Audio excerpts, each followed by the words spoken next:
Hello everyone, welcome back to our channel GSI PUC Mysuru. Today I am here to present the second session of the second chapter, that is transistor biasing. In the last session we discussed about the basics of transistor, what we have already studied in our first year PUC. So let us get into the topic. What is transistor biasing? Transistor biasing is nothing but applying external DC source to the transistor. There is unbiased transistor also. What is that unbiased transistor? The transistor where no external DC source is applied itself is called as unbiased transistor. But unbiased transistor is not in use practically. So what is the need for this biasing? Is there any need for biasing? Yes, there are three different needs for biasing. So very first one is the Q point must stay in the active region. Q point must be in the active region after applying the input signal. What is this Q point? We are going to study in detail in the next topic. So the Q point should be in the active region when the input signal is applied. That is, it should not shift either towards the saturation region or towards the cutoff region. In the last section, I already told you that there are three different regions in a transistor characteristics, in the transistor output characteristics. What are those? Saturation region, cutoff region and the active region. So this Q point must always lie at the center of the active region when the input signal is applied. It should not shift either towards the saturation region or towards the cutoff region. The next point is stabilization of the transistor.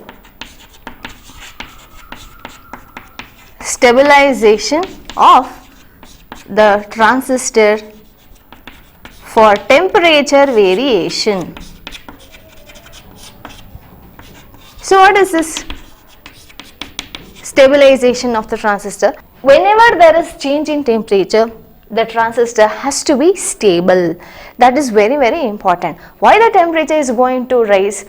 Whenever the circuit is turned on for a long duration of time, obviously there will be the dissipation of heat from those particular devices. So as and when the temperature variations is occurring in the circuit, the transistor behavior or this transistor should not lose its stability. That is what is the meaning of this second point. And the last point is the operating point, that is the Q point should not shift. The Q point should not shift when a transistor is replaced with the new one of the same type. Suppose we are using the transistor in any of the circuit. Because of some reasons the transistor is being destroyed for some reasons, that can be either because of the temperature. In that case, we have to replace the transistor with a new one of the same type.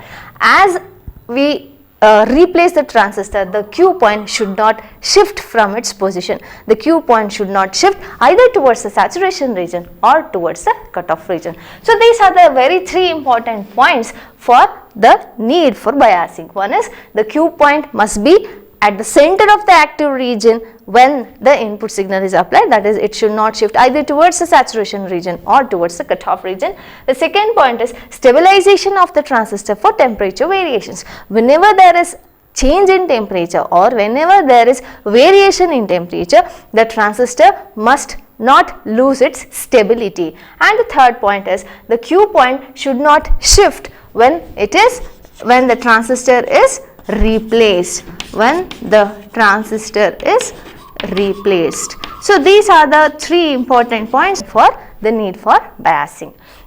Now let us try to understand what is this Q point. Before that, we have to understand what is called as the DC load line. What is this DC load line? DC load line is nothing but a straight line drawn on the output characteristics of a transistor representing the output voltage Vc and the output current Ic under no signal condition. So what is this? A straight line drawn on the output characteristics ಅಂತ ಹೇಳಿದ್ರೆ output characteristics is nothing but a set of curves drawn for Vc on the x axis and IC on the y-axis. A set of curves, we are going to get a set of curves. This is the output characteristics. In the last session itself, I told you what is output characteristics. So, output characteristics will be like this. So, DC load line is nothing but a straight line drawn on the output characteristics representing output DC voltage VCE and output current IC under no signal condition. What is this under no signal condition? I need to apply DC source in order to turn on the transistor. I need to apply the DC source, that is external DC source anta helidre biasing. I need to bias the transistor, but whenever I am using this transistor as an amplifier, we have to give a separate input. Suppose this is, if this is considered as the input, what has to be amplified? Idanna nanu apply ಮಾಡಬೇಕು ಅಂತ ಹೇಳಿದ್ರೆ before the application of this under no signal condition.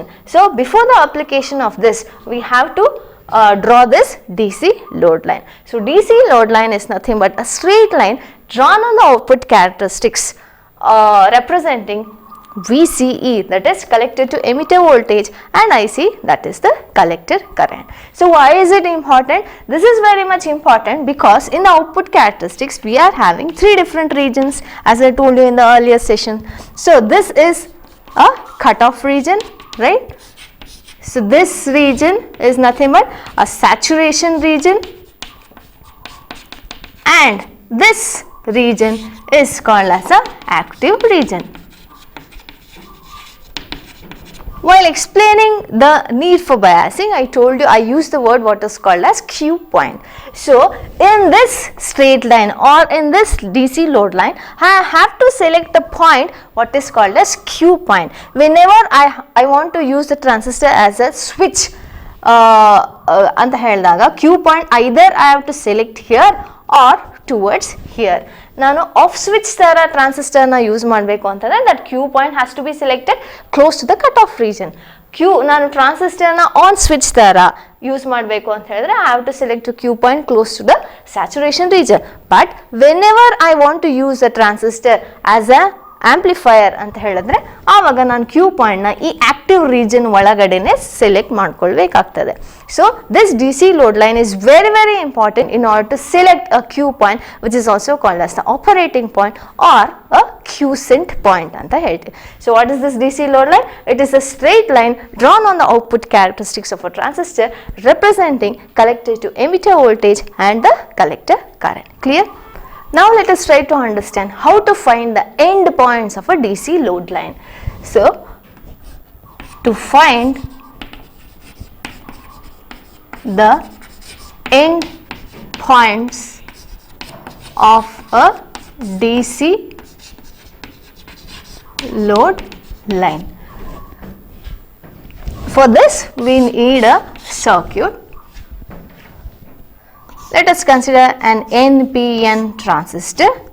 This is the base, emitter, and this is the collector terminal.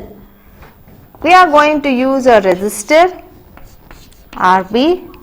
Here again I will use a resistor RC, a voltage source which will be called as VBB, and again here we are going to use another voltage source.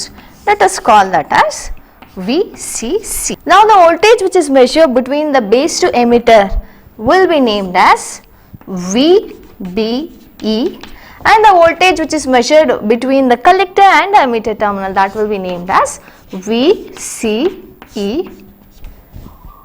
and the current which is flowing towards the base is called as IB, that is the base current, and the current which is flowing towards the collector terminal, that will be represented by IC, that is the collector current. So this is a NPN transistor. So this is the emitter base junction and this is the collector emitter junction.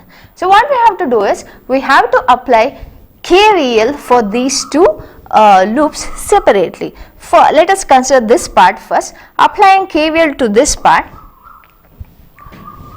VBB is nothing but the voltage source what is present over here, and the voltage that is applied with the help of this VBB has to be distributed for this resistor along with the base to emitter junction. So VBB is nothing but the voltage drop across this resistor, that is RB, and the voltage drop across these two junctions. So the voltage drop across RB, let us write that as VRB plus VBE.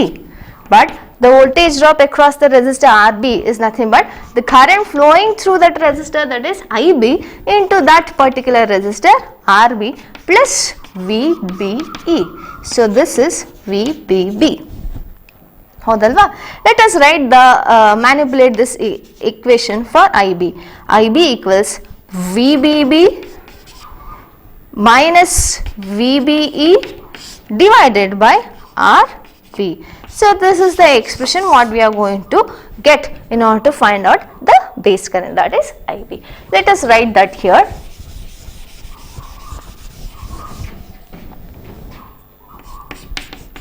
IB equals VBB minus VBE divided by RB. Now let us try to apply the KVL for this particular loop. So this is the voltage source, that is VCC. That voltage applied with the help of this VCC has to be distributed with the RC and the collector to emitter junction. So VCC will be equal to the voltage drop across the resistor, let us write it as VRC, and the voltage drop across this junction, which is named as VCE. So VCC is equal to the voltage drop across this resistor is nothing but the current flowing through that resistor is IC into RC plus VCE. Clear? Now let us try to manipulate this equation.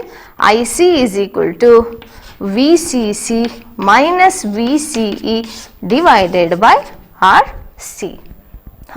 So this is the expression what we are going to get for IC.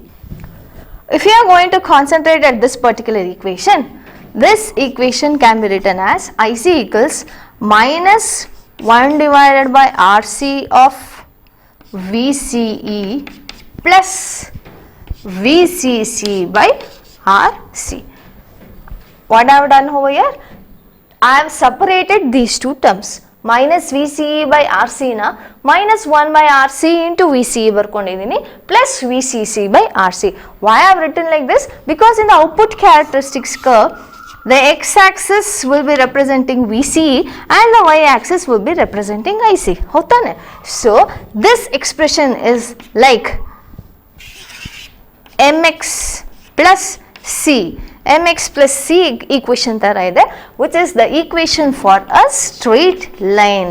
This is the general equation for a straight line. So this is going to give us a straight line. What we are going to call it as a DC load line ಅಂತ ಹೇಳ್ತೀವಿ. ಯಾಕಂದ್ರೆ DC load line definition itself is saying DC load line is nothing but a straight line which is drawn on the output characteristics curve representing VCE on the x-axis and IC on the y-axis. So if I am going to consider this particular expression, IC equals VCC minus VCE by RC. ಈ equation ಇಟ್ಕೊಂಡು ನನಗೆ ಈ Axis ನಲ್ಲಿ ಈ line ನಲ್ಲಿ ನನಗೆ ಒಂದು point ಬೇಕು ಅಂತ ಹೇಳಿದ್ರೆ, if I consider this particular line, IC value will be equal to 0 over here ಅಲ್ವಾ. ಇಲ್ಲಿ IC ವ್ಯಾಲ್ಯೂ ಏನಾಗಿರುತ್ತೆ? 0 ಆಗಿರುತ್ತೆ. ಅದೇ ನಾನು y ಆಕ್ಸಿಸ್ ಮೇಲೇನೆ ನನಗೆ ಒಂದು ಪಾಯಿಂಟ್ ಬೇಕು ಅಂತ ಹೇಳಿದ್ರೆ, at this line VCE value will be equal to 0. So for this particular equation for IC equals VCC minus VCE by RC ಏನು ಈಕ್ವೇಷನ್ ಇದೆ, ಆ ಈಕ್ವೇಷನ್ಗೆ if VCE is equal to 0 ಅಂತ ನಾನು ಸಬ್ಸ್ಟಿಟ್ಯೂಟ್ ಮಾಡಿದ್ರೆ what I'll be left with IC equals VCC by RC ಅಂತ ಸಿಗುತ್ತೆ. ಅದೇ if ICನೇ ನಾನು 0 ಅಂತ ಕನ್ಸಿಡರ್ ಮಾಡಿದ್ರೆ, ICಗೆ ನಾನು ಈ 0 ಅಂತ ಈಕ್ವೇಟ್ ಮಾಡಿದ್ರೆ what I'll be left with 0 equals VCC minus VCE by RC and VCE will be equal to VCC. ಯಾಕೆ RC will be multiplied with 0, cross multiply ಮಾಡಿದಾಗ ಇದು 0 ಆಗುತ್ತೆ. I'll be left with VCC minus VC equals 0. So VCE equals VCC ಅಂತ ಆಗುತ್ತೆ. So I'm going to get 2 points where IC value will be equal to VCC by RC and VCE value will be equal to VCC. By joining these 2 points, I am going to get a DC load line which is drawn across the output characteristics curve. Like this, we are going to find the 2 end points of a DC load line. This is one point and this is another point, where VCE value will be equal to VCC and IC value will be equal to VCC divided by RC. I hope you are clear with this. Next, we'll move on to problem of this particular type. This is the problem what we have to solve. The question is, find the end points of the load line for the circuit given. So here the circuit is already given. This is an NPN transistor. I'll be having 2 voltage sources. One is VBB, the other one is VCC. VBB value is 4 volts, VCC value is 12 volts. The input resistance RB value is 10 kilo ohm, RC value is 2 kilo ohms. So in the previous part what I explained just now, ಅಲ್ಲಿ ಈ ಕಡೆಗೂನು KVL apply ಮಾಡಿದ್ವಿ, ಈ ಕಡೆಗೂನು KVL apply ಮಾಡಿದ್ವಿ. But the applying KVL for this part is not that much important. We have to just concentrate on this part. Output side ಗೆ ನಾವು concentrate ಮಾಡಿ ಅಲ್ಲಿ KVL apply ಮಾಡಿ. Let us try to find the end points of a load line. So applying KVL for this particular loop, apply KVL. So VCC is equal to the voltage drop across RC plus the voltage drop across these 2 terminals. What we are going to call it as VCE. VCE. So VCC value is equal to 12 volts. It's already given over there. So 12 is equal to the resistance 2 into 10 to the power of 3 into the current flowing through that resistor, that is IC. The current flowing through that resistor is IC plus VCE. Clear? Now we have to substitute IC value is equal to 0 in the above expression. IC value 0 ಹಾಕಿದಾಗ we will be left with VCE is 12 volts. VCE 12 volts. For the same expression, if I am going to substitute VCE value as 0, then ಇದು part 0 ಆಯಿತು ಅಂತ ಹೇಳಿದ್ರೆ ಏನಾಗುತ್ತೆ, IC equals 12 divided by 2 into 10 to the power of 3. 12 divided by 2 into 10 to the power of 3. 2 ones are 2 6 are, so 6 into 10 to the power of 3 is in the denominator. When it goes to the numerator, 10 to the power of minus 3, and the unit for this IC ಅಂತಂದ್ರೆ ಏನು, IC is nothing but the collected current. So current, the unit is ampere. So IC value is equal to 6 milliamps. So voltage value is 12 volts. IC value is, the current value is 6 milliamps. So let us try to draw the end points, DC load line. This is VCE and this is IC. So VCE will be in the region, cutoff region. IC will be in the region what is called as the saturation region. So this VCE can be called as VCE cutoff point, which is nothing but VCE itself, and this 12 volts ಏನಿದು 12 volts value is VCC itself, ಹೌದಲ್ವಾ? And this IC will be lying in the saturation region, so that can be named as IC saturation, that is equal to 6 milliamps. So here I am going to get a point 6 milliamps and here I am going to get a point 12 volts. So when I am going to join these 2 lines, I am going to get a DC load line, that is a straight line drawn on the output characteristics representing VCE and IC. So this is all I want to find the end points of a DC load line. Hello everyone, welcome back to the part 2 of this session. As I have told you, in every session we'll be seeing one new electronic component. Since we are dealing with transistor biasing chapter, let me introduce you to one basic component, that is transistor, in this session. So there are different types of transistor available in different shape, size as it is already seen in the picture. Out of these three, today I will be dealing with two transistors. The first one is called as SL100 transistor, which will be of this type. Here, this transistor will be having three terminals, as we already know, that is emitter, base and a collector. It will be having a cap like structure. At one corner there will be a notch like structure. Notch anta heladre one extra metal piece coming out of that cap. ಆ cap ಕಡೆಯಿಂದ ಅಥವಾ ಆ notch ಕಡೆಯಿಂದ ನಾನು ಟರ್ಮಿನಲ್ಸ್ನ represent ಮಾಡ್ತೀನಿ ಅಂತ ಹೇಳಿದ್ರೆ, one of the terminal which is very close to that notch will be called as the emitter, next one will be called as the base and the last will be called as a collector. That is, we have to go in the anti-clockwise direction. Anti-clockwise direction ಇಂದ ಹೋಯಿತು ಅಂತ ಹೇಳಿದ್ರೆ, the terminal which is very close to the notch will be called as the emitter, the next terminal in the anti-clockwise direction gives us the base and the last gives us the collector terminal. So the next type of transistor, what is called as the BC547.